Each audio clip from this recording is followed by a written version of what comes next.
Howdy everybody, and welcome back to Saturday the 27th of December 2025. We're almost to the end of the year, and I'm going to squeak out one more little video for y'all.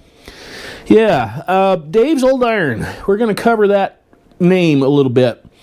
That covers a lot more than just antique tractors in my world.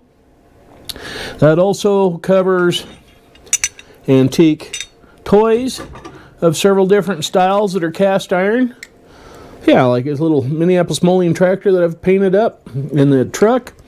And a few other things, including little cast iron trivets. So, but let me know what you think of something that's old, that the folks that's been with me forever would recognize, and something that's a little bit new. It's all the same thing. Anyway, let's get with it.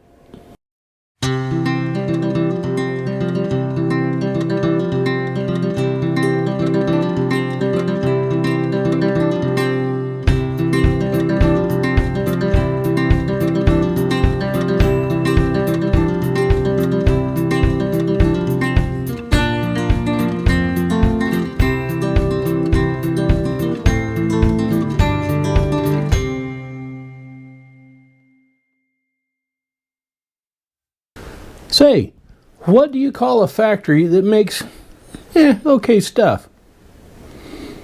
Any ideas? It's called a satisfactory. Yeah, it's bad.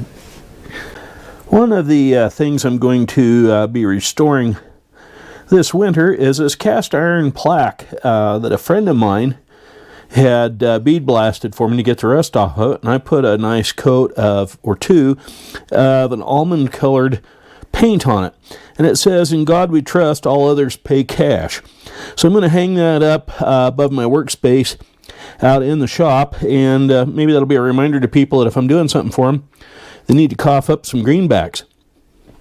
That will be something I'll do on dreary days like today when it's raining outside, or snowing, or the wind is blowing, or whatever. We're supposed to have all three today. I don't know if you can see it coming up off of that eave over the window there.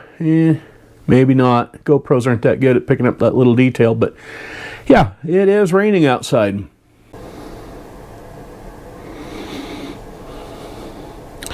Not doing anything real super fancy here. This just takes a pretty good steady hand, which I do not have anymore. A friend of mine was amazed at the workmanship I had done on some old license plates for the state of Idaho that he ended up buying off of me and sold them for me, I should say. It just takes a steady hand. We're doing cash and green, as you can see there, and the only thing I'm using is just some you can see it there, Testers model paint.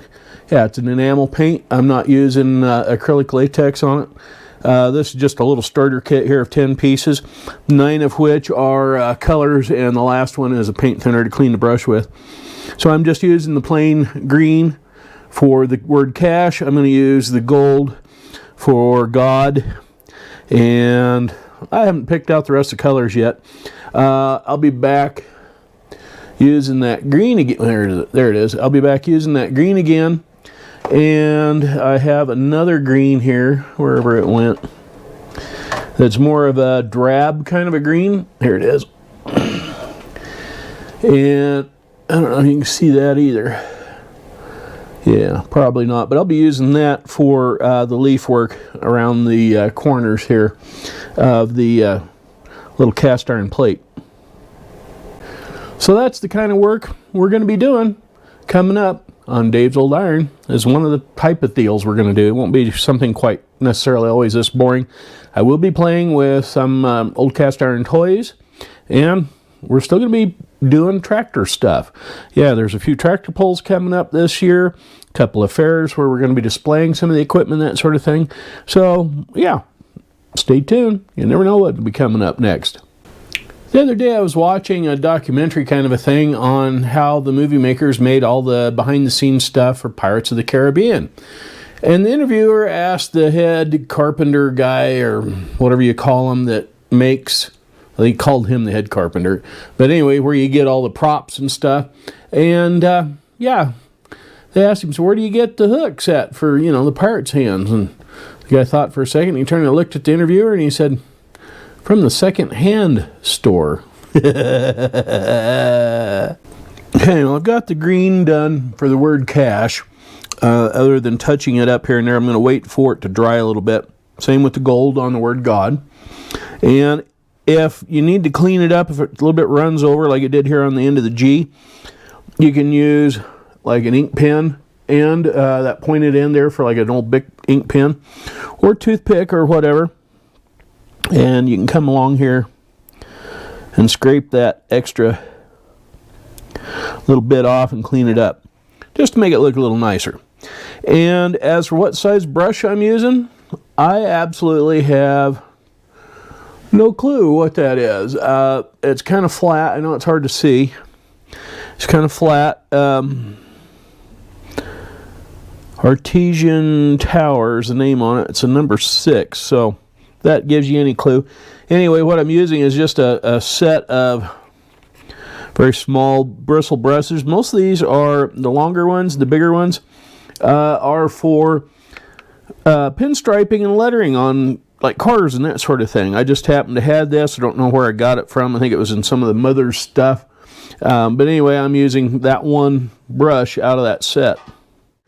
I could use the brush that comes with the set of paint colors because it does come with a brush here in the box. But I'm find that when doing this, the bristles are way too soft and flexible and much too wide for my application. I'd be making a mess all the time if I use that. That's good for bigger things, broader surfaces, like possibly here on the leaves, that sort of thing, or the edge trim around the edge of this cast iron plate. Now, one tip I can give you when you're painting this is just the very tip, and I mean just the tip of your paintbrush needs to go and be covered with paint that you're using. Right now I'm using 1/4 of the length of the bristles with paint on them to do this. Now, if you get too much on your brush and you don't want to wipe it off and you have the room to do it, you can do like I did here on this letter S. You can daub it on starting with the wide spots and then go around and blend it in. Now, this tip works if you're doing car license plates, lettering on a piece of cast iron like this, or those little narrow nose strips that are 1.5 inches, 2 inches wide, like on the front nose of an Oliver 70 where it says Oliver. This same technique works on painting those as well. Now, keep in mind, I'm no expert at this, and I'm not telling you how to do it if you have another way of doing it. In fact, I'd like to hear about your way of doing it down below here in the comment section. This is just how I do it, and I've had pretty decent results. And of course, this being cast iron and with lettering, the letters aren't going to be perfect. So when you highlight it with the paint, and by painting the letters and the numbers or whatever you may have on this type of deal, you can do one of two things. You can either follow the casting, in which case like the edge of an E won't be straight up and down where the letters come over. It might have a little wiggle to it or something. Or you can eyeball it and fill it in and make it look like it's perfectly straight when you're looking at it from the front. There's a lot of little tricks you can do there. It just takes a little bit of practice, but I know you can do it too. Now, one other tip I can give you is if you're like a house painter or painting a house, you'll dip your brush into the can, or in this case, a little glass bottle, and then you'll wipe it on the lip of the container. Yeah, you don't want to do that with these little bottles because that'll make the cardboard gasket in the lid stick to the glass here and tear it and rip it, and then it'll get air in there and they won't stay in a liquid form. So you got to get into the habit of, if you do that, make sure you wipe off the top of the jar or can or whatever, especially if you're using, like house paints. Paint gets down into that groove and then it won't seal properly, or you whack the lid to seal it and then all of a sudden you got paint splattering every which way. So yeah, you want to make sure the top of these little bottles are perfectly clean. And if you make any boo-boos, you can use your paint thinner on a corner of the cloth or paper towel and rub it gently to remove your excess oops of paint. Or you can, just like I just did right there, wipe my brush on the desk. That's alright, cleaned it right up because it was fresh. And the other thing you got to remember to do is start from the inside out. Otherwise, you got to stop and wait for everything to dry for a good long time. And the reason why I say that is because I used to get into a hurry, and before all the lettering or whatever I was working on hadn't dried and cured all the way through, so you got to wait like 48 hours, I'd come out with paint on this side of my hand where I hold the brush, and there would be like a fingerprint from the side of my hand on whatever the wet paint was that I dragged my hand through. So you got to make sure, stop, let it dry at least 48 hours before you proceed on. Say, can anybody tell me why balloons are so expensive these days? Well, I know why, and I can tell you in one little word. Yeah, it's called inflation. Okay, for just about every purpose out there, this is done. I am going to order 2 more colors of paint that I hadn't planned on just because I don't have them, and I think it would help tie all this together. There's a little bump up here and a bump down here between these 2 pieces of greenery that I'm going to paint with a gloss orange. Make it look like a fruit or something growing on a tree, you know. And then I've ordered some flat brown to do this twig looking thing on both sides here. And I may leave this alone right here in the middle, that raised portion. Or I may get a color and put on there, but don't know about that as yet. So for right now, as I think the shadows will highlight it enough that it shows up. But like I said, for right now, I'm not going to do anything on the outside perimeter. And I'm waiting on a brown to do both sides here and a bottle of orange to do those 2 little round dots. Otherwise, this is basically done. So, yeah. On to another project.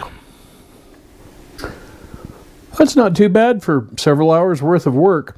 That's why I like quick and easy projects like that. We're going to have more of them, like I mentioned earlier, and cast iron cars, trucks, trains, whatever, toys from 100 some odd years ago. We're going to be doing some of those. We're going to work on a tractor. We're still got the Super M in the machine shop. Had a conversation with them. They were all panicking because the piston was 100 thousandths bigger than the old bore. And the guy I talked to had explained to him 3 times that it was an overbore kit. And do you think he could understand that? He doesn't understand that the piston sleeves outside diameter are the same. Just the inside of the new sleeve is larger. The inside diameter is larger. So I'm going to have to call them and straighten out the head honcho there and make sure he's on the same page because his underling didn't know sickum about an overbore kit.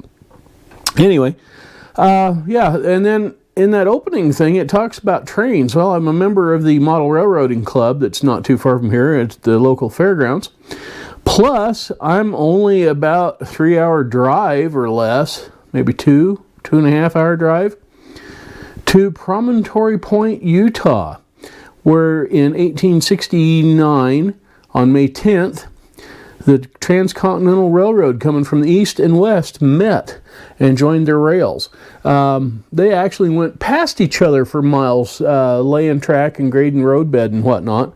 And there's evidence of that down there. You can literally see where the 2 roadbeds went right past each other. They were trying to grab as much money by building track as far as they could from the government, so much a mile, and yeah. So anyway, we will probably end up down there in the spring to do a tour of that area and the facilities down there. However, I will not go down there on May 10th if it's a weekday again. Made that mistake a few years ago, and there was busload after busload after busload of screaming kids. Worst thing I'd ever been on and seen in my life. You couldn't do anything about some kids screaming and hollering, and noise was just, it was awful. Anyway, that's it for today. That's our little sign, and we're going to get on to other projects now. So make sure you stay tuned. Subscribe. Doesn't cost you nothing. Just click on that little button down there. And yeah, we'll catch you in the next video. Y'all have a good one now. Bye-bye.